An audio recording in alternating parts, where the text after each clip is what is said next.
수업을 마치고 축구 연습을 하려고 모여든 4학년 남학생들은 굉장히 흥분되어 있었어요.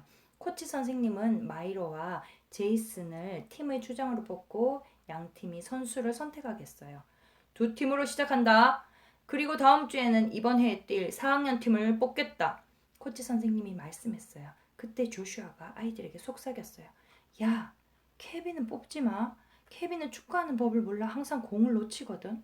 맞아. 케빈은 뽑지 말자. 케빈이 우리 팀에 들어오면 아마 우리 팀은 치게 될 거야. 친구들은 케빈의 기분을 생각하지도 않고 케빈을 따돌리고 있었어요. 여러분은 어때요? 여러분도 약한 친구나 자기 마음에 들지 않는 친구를 따돌린 적은 없었나요?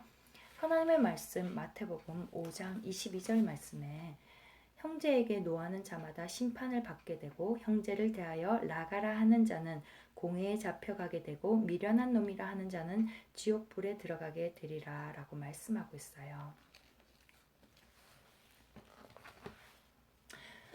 이 모든 것은 바로 죄예요. 죄는 하나님이 기뻐하지 않는 생각, 말, 행동을 말하지요. 말로 친구를 괴롭게 하거나 행동으로 다른 친구들을 미워하고 또 다른 사람을 괴롭히는 것, 또 생각으로 미워하고 저주하는 것은 죄예요. 하나님께서는 죄의 삭은 사망이요 라고 로마서 6장 23절 말씀에 말씀하고 있어요. 죄는 반드시 그의 대가를 치러야 하는데 그것은 하나님과 영원히 떨어져야 하는 끔찍한 벌이에요. 영원한 죽임은 지옥에 갈 수밖에 없다는 말씀이죠. 죄는 이 세상에 사는 모든 사람이 죄를 지었어요. 우리가 죄를 지은 것처럼 축구 연습을 위해서 모여든 어린이들도 죄를 지었어요. 케빈은 그만 고개를 떨구고 말았어요. 얼굴이 화끈거렸고 실망스러웠고 부끄러웠어요. 조슈아가 왜 그런 말을 했을까? 나의 좋은 친구인데 말이야. 친구 조슈아의 말은 케빈에게 정말로 상처가 되었어요. 케빈은 너무나도 간절하게 학교 축구팀에서 뛰고 싶었어요. 하지만 실제 경기에서는 공을 차야 할 때 너무 긴장해서 공을 놓치곤 했어요. 케빈은 자신이 조슈아만큼 잘하지 못한다는 것은 알았지만 조금 더 노력하고 배우고 잘할 수 있을 거라고 생각했어요. 케빈은 이번 해에 경기를 위해서 더 열심히 연습했었어요. 그리고 더 나아진 모습을 보여주리라 다짐했거든요. 그러나 케빈은 포기하지 않고 희망을 걸었어요. 코치 선생님과 다른 친구들이 기회를 줄지도 몰라. 그때였어요. 케빈을 선택할게. 내가 지금 제대로 들은 거야? 케빈은 궁금했어요. 케빈은 이제 남은 선수가 둘밖에 없다는 것과 각 주장은 남은 선수를 한 명씩 선택해야 했음을 알았어요. 두 팀이 연습을 시작했을 때 케빈은 벤치에 앉아 있었어요. 조슈아는 출발점에 있었어요. 케빈은 조슈아가 공을 상대방 진영으로 몰고 가는 것을 주의 깊게 지켜보며 생각했어요. 조슈아를 보고 있으면 뭔가를 배울 수 있을 거야. 좋아, 케빈. 넌 왼쪽 스트라이커 쪽으로 가서 뛰어. 코치 선생님이 말씀했어요. 공에서 눈을 떼지 말고. 케빈은 조슈아와 같은 팀이어서 아주 긴장이 되었어요. 조슈아가 공을 상대편 진영으로 옮기자 상대팀의 두 선수가 조슈아를 막았어요. 조슈아는 재빨리 케빈에게 공을 패스했어요. 자, 어서! 조슈아가 소리쳤어요. 케빈은 거의 얼어붙는 듯 했어요. 그리고는 달리기 시작했지요. 골문에 거의 다가와서 공을 찼지만 공은 그만 골키퍼의 왼발에 튕겨나갔어요. 아, 이런. 케빈은 너무 안타까웠어요. 넌 왜 공도 제대로 못 차니? 차는 것을 잘 둘러봐야지. 조슈아가 케빈을 향해 소리쳤어요. 코치 선생님이 케빈에게 나오라는 신용을 했고 다른 선수를 내보냈어요. 케빈은 다시 벤치에 앉았어요. 지금 있는 이곳에서 사라지고 싶었어요. 더욱 나쁜 것은 조슈아가 케빈에게 몹시 화가 나 있다는 거예요. 연습 후 집에 가는 길에 케빈은 절호의 기회를 놓쳐버렸다는 생각에 너무 화가 나서 길 건너편으로 큰 돌을 걷어찼어요. 바로 그때 조슈아가 케빈 뒤에 오고 있었어요. 어떻게 그렇게 찰 수가 있니, 케빈? 네가 할 수 있는 건 길가에 있는 돌을 차는 것뿐이구나. 나는 노력했어. 나는 너만큼 잘하진 못해. 나에게 변명하지 마. 다음번엔 내가 직접 할 거야. 케빈이 대답하기도 전에 조슈아는 다른 방향으로 내려가 버렸어요. 케빈은 울적한 마음으로 방 안을 돌아다니다가 침대에 누워 벽을 바라보았어요. 벽에는 십자가가 걸려 있었어요. 케빈은 십자가를 바라보고는 예수님에 대해 생각했어요. 예수님은 조슈아처럼 결코 나를 무시하지는 않으실 거야.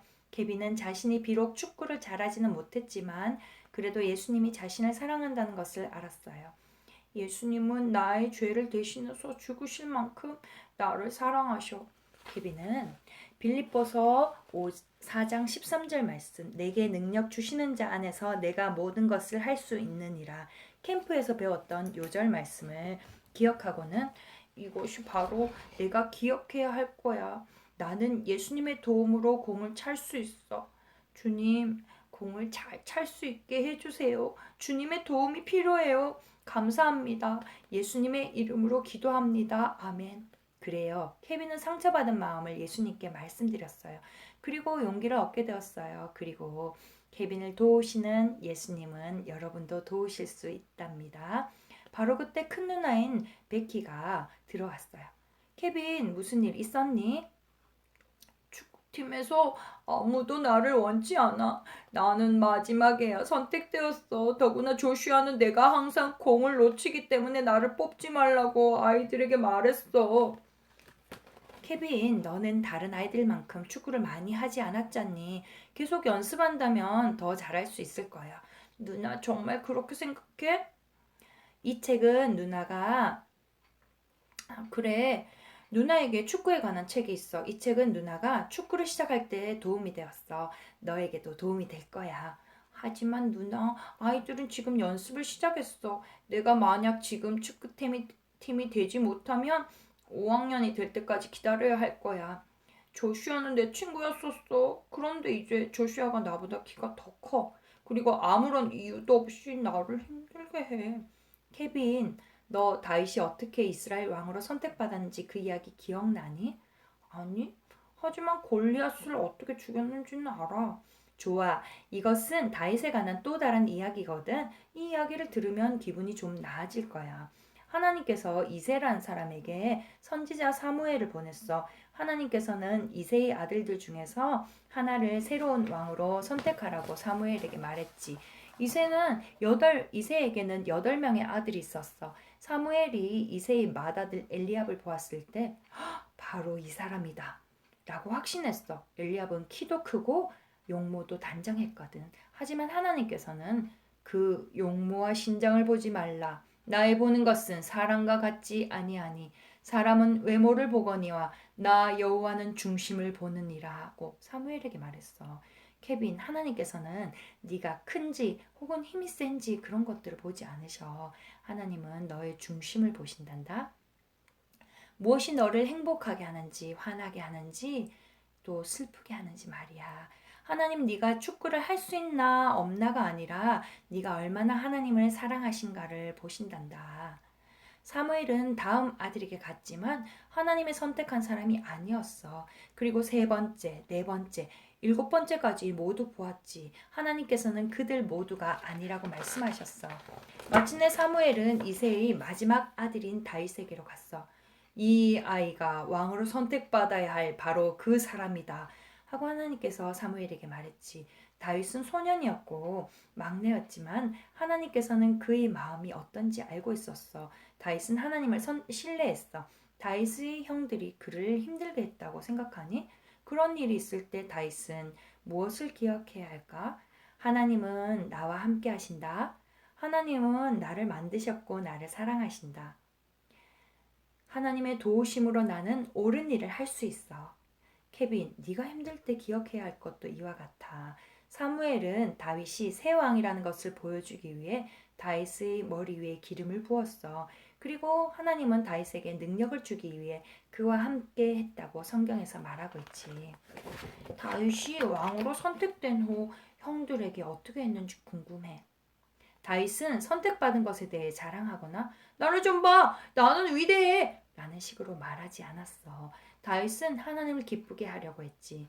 케빈, 누나는 하나님께서 네 안에 있는 것들도 보고 있다고 믿어. 하나님은 너의 마음을 보셔 올바르게 행동할 수 있도록 도와달라고 하나님께 간구하고 기도해. 특히 조슈아 앞에서는 말이야.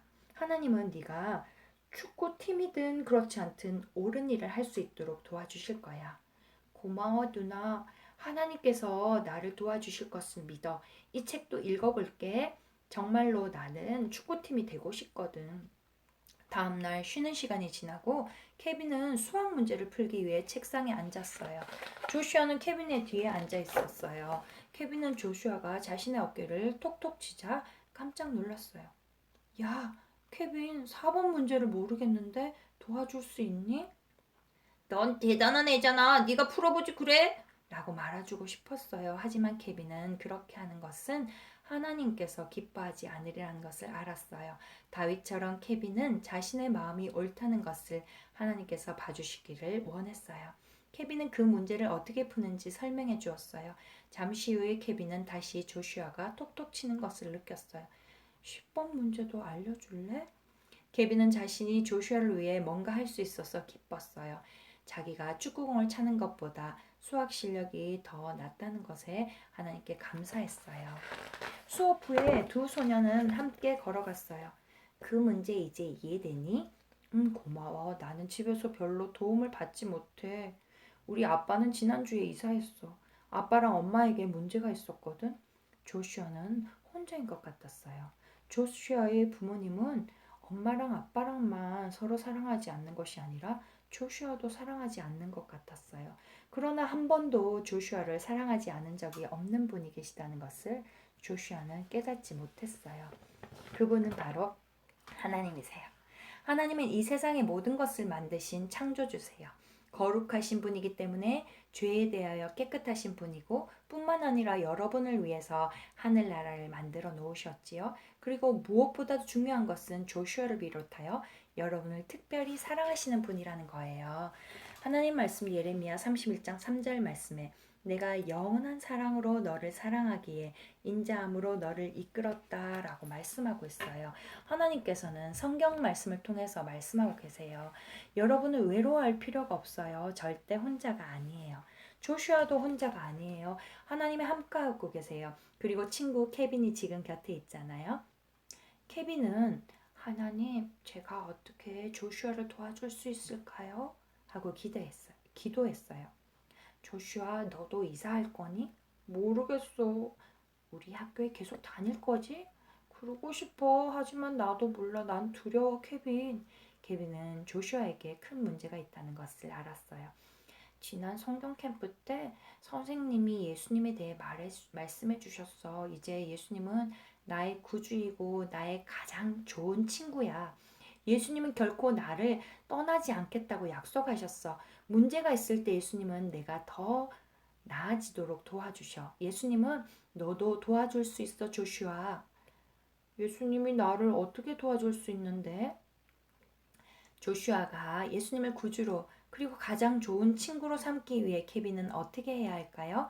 케빈은 친구에게 뭐라고 말해야 할지 하나님의 도우심이 필요했어요. 케빈은 내게 능력 주시는 자 안에서 내가 모든 것을 할 수 있느니라. 빌립보서 4장 13절의 말씀을 기억하고 용기를 내어 조슈아에게 복음을 전할 수 있었어요. 하나님은 너를 사랑하셔서 이 세상의 모든 것을 만들어 놓으시고 또 아름다운 천국을 준비하고 계셔. 하지만 너와 나는 죄 때문에 그 아름다운 천국에 갈 수가 없게 되었어. 하지만 하나님은 우리를 너무 사랑하시기 때문에 하나님의 하나밖에 없는 아들 예수님을 우리 죄를 대신해서 십자가에 죽고 무덤에 묻힌 지 3일 만에 다시 살아나게 하셨어. 그 예수님은 결코 너를 떠나거나 버리지 않는다고 약속하셨어. 그 예수님을 마음속에 영접하고 싶다면 기도로서 도와줄 수 있어. 하나님, 나는 죄를 지었어요. 예수님께서 저의 죄 용서를 위해서 십자가에 못 박혀 피 흘려 죽으시고 다시 사신 것을 믿어요. 예수님, 내 마음속에 들어와 주세요. 예수님의 이름으로 기도합니다. 아멘. 그날 조슈아는 예수님을 구주로 영접했어요. 케빈, 어제 축구 연습할 때 했던 말 정말 미안해. 진짜 그러려는 마음은 없었어. 너는 정말로 좋은 친구야. 예수님에 대해서 전해줘서 고마워. 예수님은 내가 수학을 더 잘할 수 있도록 도와주실지도 몰라. 예수님은 내가 축구를 더 잘하도록 도와주실지도 모르지, 조슈아. 공을 잘 찰 수 있게 도와주겠니? 물론이지. 바로 지금 연습하는 게 어때? 좋았어. 케빈은 조슈아와 하이파이브를 하며 외쳤어요. 케빈은 내게 능력 주시는 자 안에서 내가 모든 것을 할 수 있느니라는 말씀을 다시 한번 생각했어요. 내가 축구팀이든 그렇지 않든 난 조슈아를 도울 수 있어. 좋은 친구를 갖는 것은 정말 좋아요. 더구나 예수님을 가장 친한 친구로 모시고 구주로 영접한 친구를 갖는 것은 더욱 좋아요. 케빈은 캠프에서 예수님에 대해서 알게 되었어요. 조슈아는 케빈으로부터 예수님에 대해 알게 되었어요. 그리고 여러분은 바로 지금 새 소식반에서 예수님에 대해서 배우고 있어요.